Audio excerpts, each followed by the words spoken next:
Auburn fans are worried. He put a move on and then delivered the pass. Throws, it's intercepted, and it's gone the other way. Touchdown. Perfection. Wow. New Year's Day 2018.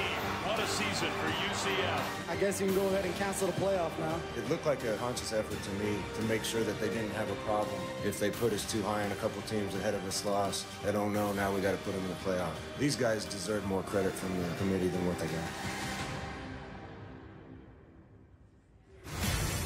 Well, regardless of what the selection committee did, UCF finished the only perfect season in college football, had themselves a parade on Sunday to celebrate a remarkable accomplishment. Remember, 2 years ago, these guys had a 0 in the record column too. It was just on the other side, on the wins column, and this time undefeated. We're joined by Nebraska head coach Scott Frost, who guided UCF to that perfect season. Jesse Palmer up here with us as well.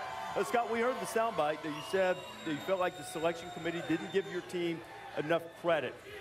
Why do you think it was a conscious effort? You know, all through the year, watching the rankings, we got frustrated because we kept winning games and taking care of our business and wouldn't move up. You know, we played good teams, and I think our kids deserve to be ranked higher than they were. When you look, you've coached in the American now, you have experience in the Pac-12 as an assistant coach.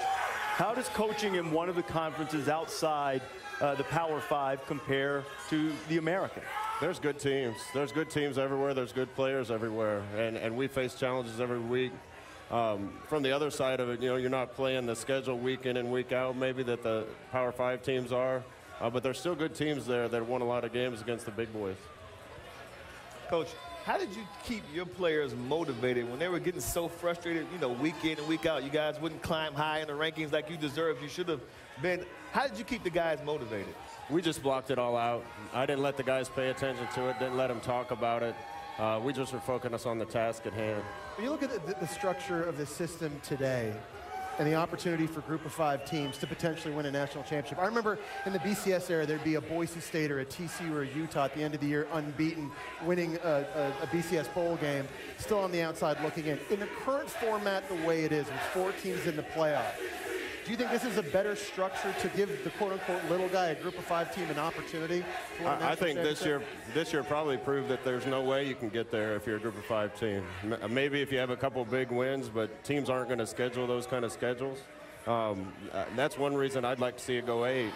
When you watch the NCAA basketball tournament, people's favorite part of that is watching a Cinderella beat a #1 seed or #2 seed.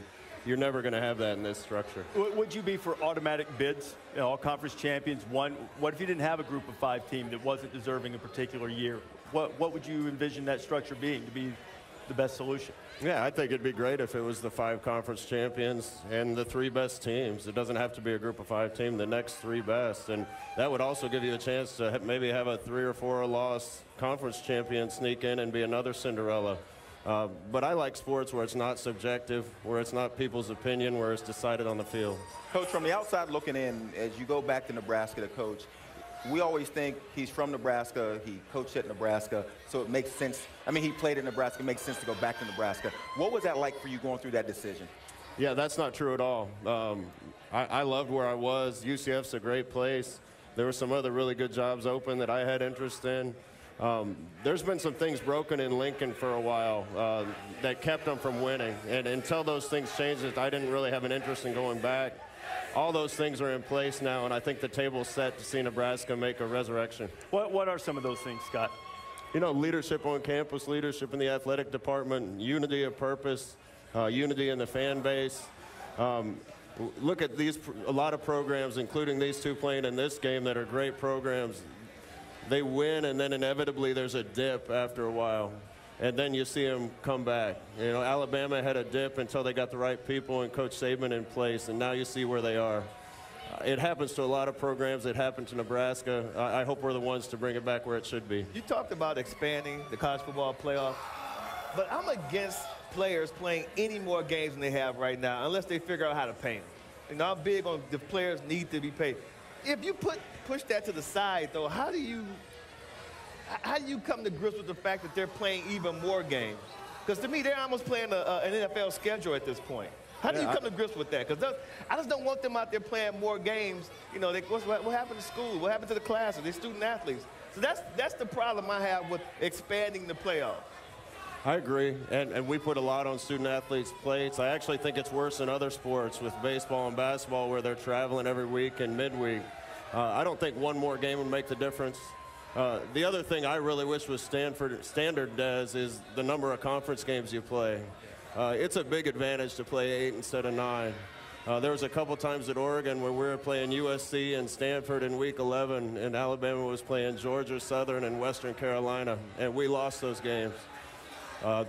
This year, Wisconsin had to play 2 extra conference games, 2 more conference games than Alabama did, and they lost 1.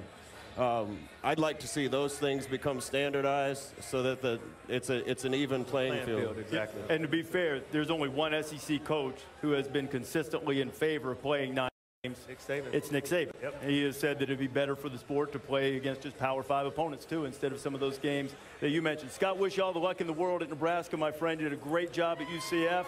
Perfect season for UCF, and now all you got to do is make Nebraska perfect in 2 years, and you'll have it. Bar's been set. You said it. Wait and see. Go Big Red. All right, that's what I like. Now, do you know why everybody wanted to hire him? I think you do. Now, let's go inside Mercedes-Benz Stadium right now. Adnan Virk talking more playoff now. All right, Reese, thank you very much. Yeah, great to see Scott Frost here. He and Booger McFarland had a nice moment together as well. Tim Tebow's here. And how about the athleticism of David Pollock sprinting from outside to inside? What was it, 4 minutes, 30 seconds to get in here? We made it. We made First round pick, baby. I see you, DP. First round pick. Pollock's getting it done. All right, Tim, you get the floor first. Playoff expansion, it's been a heavy topic of conversation. It feels like every year 4 teams should be expanded to 8 teams. You get the first. No. Did you see that disdain? There's huge disdain. And we talk about college football. It's special because every week matters. Yes. Every week has to matter. It's the best part of college football. And I get Coach Frost's analogy about NCAA basketball. Guess what? No one watches the regular season. We don't want college football to turn into college basketball and have everybody wait till March Madness. Guess what? College football is special from the last week in August till right now. That's why it's awesome. I could just hear Reese Davis in my ear when you say that, because I know what he says that. Well, the game against Clemson and Syracuse didn't matter. No, it did, that's though. That's exactly what Reese says. Reese says right away, listen, I love what we have because we have a multi-game playoff. Think about it. Wisconsin versus Ohio State. If Wisconsin wins, they're in. They're in. If Ohio State plays really great and maybe beats them like they did several years ago, they might be in. If Clemson lost to Miami, they'd be out. I mean, now listen, Scott Frost and UCF throws a wrench in this, for sure. And we have to consider that because, but I would also like to see those guys, if we're going to be non-Power 5 and Power 5, play more competitive big boys. They got to play more of those guys. You know what's amazing? We had the BCS and said, you know what? We're tired of the computers. We want humans. You put 13 people in the room, now all of a sudden we're coming up with something else.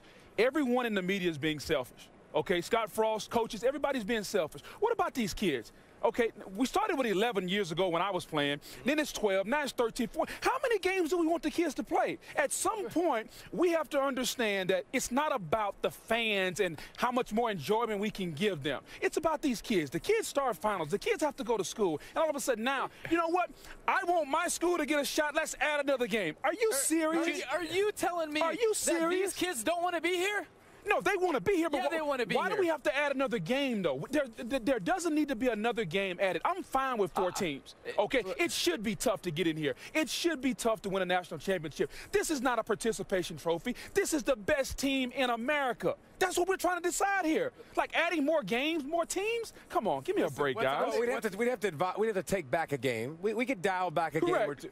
There's several games on everybody's schedule. Scott pointed to Nick Saban and them. Yeah. There's plenty of games early in the season where other people are playing garbage as well. They just save it before the Auburn game, it seems like, every single year. So we can cut some of those back. What's awesome about Wisconsin and UCF and all these teams that are fighting to get in the top 4 is you need to go tell your AD and your president to go play some big boys, and so you have a resume that matches up with the Alabamas that play FSU and all those other big games, and it's just going to make college football better. Since we're on this UCF conversation, because it's been had over and over and over. Here's the way I see UCF.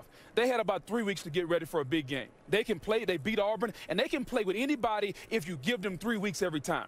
Here's the thing. Can they do it every 7 days? Back to back in the Big Ten, in the Pac-12, in the Big 12. Can they do it every 7 days? No, they can't, because to me, the physicality and the lack of depth will take place. You give them 30 days, they can play with Alabama and Georgia. But if you give them 7 back-to-back, they can't do that.